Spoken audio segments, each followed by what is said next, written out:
السلام عليكم البنات، نتمنى تكونوا بخير وعلى خير ولقاكم هذا الفيديو في احسن الاحوال ان شاء الله. اليوم غنشارك معكم اقتراح الكوتي سهل وبسيط، غير بيضتين وبدون زبده. كنوجدوا نوعين من الحلويات: غريبه العسل او الكاليط، ودوازتي بسيط بدون تعقيدات وبدون تزيينات.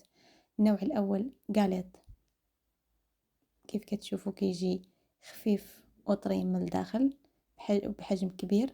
والنوع الثاني دوازتاي او حلوى المرشم، مفندة في السكر، كتجي مقرمشة عكس الكاليط. نتمنى هاد الاقتراحات تعجبكم. اذا كنتوا اول مره كتشاهدوا القناه ديالي كنتمنى منكم الله يجازيكم بخير ديروا اشتراك وتفعلوا الجرس باش ديما يوصلكم جديد الوصفات ديالي.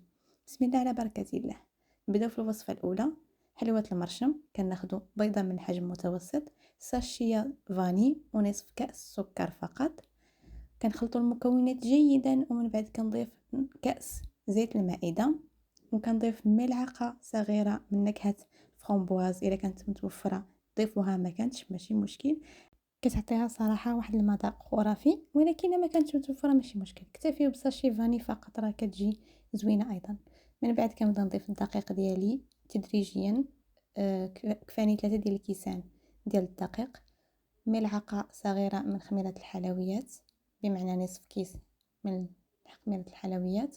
كنبدا نعجن العجين ديالي باطراف الاصابع فقط بدون عجن ودلك، فقط نتاكد ان الدقيق ما بقاش في العجين ديالي والعجين ديالي ولا متماسك، ما كيلتصقش في اليدين وماشي قاصح. صافي كنعرف ان العجين ديالي واجد. كنحطها على جنب وكناخذ لاطه اللي غندخلها للفرن، كندهنها بالزيت او ورق الطهي اللي متوفر عندكم. كناخذ السكر اللي غادي نفند فيها الحلوه ديالي، لهذا قلت لكم فقط نصف كاس ضيفوا بدون ما تكثروا الحلاوه بزاف. من بعد كنعمل كويرات من الحجم الصغير وكنبدا نفندها في السكر الوجه ديالها فقط. وكناخذ مرشم، اي مرشم متوفر عندكم ضيفوه. انا استعملت هذا المرشم حيت كيعطيها صراحه واحد المظهر زوين، ولكن كاع ما متوفر المرشم ماشي مشكل، ممكن تستخدموا شوكه فهي كافيه، كتزوق ايضا المظهر ديال الحلوى. كنكمل جميع الكويرات ديالي بهذا الشكل، ومن بعد كنحطها في اللاطه اللي غندخلها للفرن. بالنسبه للطهي كيكون الفران ساخن من قبل، كندخلها على نار مهيله لمده 10 دقائق فقط. كيف كتعرفوا الحلويات ما كيستهلكوش وقت بزاف، مده 10 دقائق كيطيبوا. فقط تاكدوا انها طايبه والوجه ديالها ما تخليوهاش حتى تحمر بزاف، يكفي انها تحمرات من التحت صافي راه كتكون طايبه. كيف كتشوفوا كتجي مقرمشه. هاد الحلوه كتعجبني صراحه، كتجي مقرمشه، والنكهه ديال الفرامبواز او اي نكهه ضفتوها كتزيدها لذه اكثر. بسم الله. نبداو في الحلوه الثانيه اللي هي غريبه ديال العسل او الكاليط اللي معروف ومحبوب عند المغاربه كاملين. كنضيفوا بيضه من الحجم المتوسط وساشي فاني ونصف كاس ديال السكر فقط، لانني غنضيف العسل. كنضيف كاس ديال الزيت، ومن بعد كنضيف ملعقتين كبيرتين من العسل. انا درت 4 ديال المعالق صغار، اذا ملعقتين كبيرتين من العسل. العسل كيف معروفه حلوه الكاليط هي اللي كتخليها تجي طريه من الداخل. العسل يعني الا ما ضفتوش العسل فاكيد كتجيكم ناشفه، ما كتجيكمش طريه وكتبدل ليها المذاق.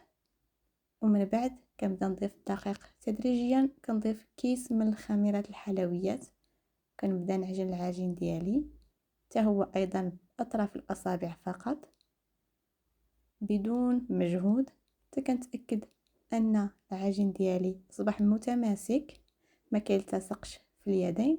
كنتاكد ان العجين ديالي واجد.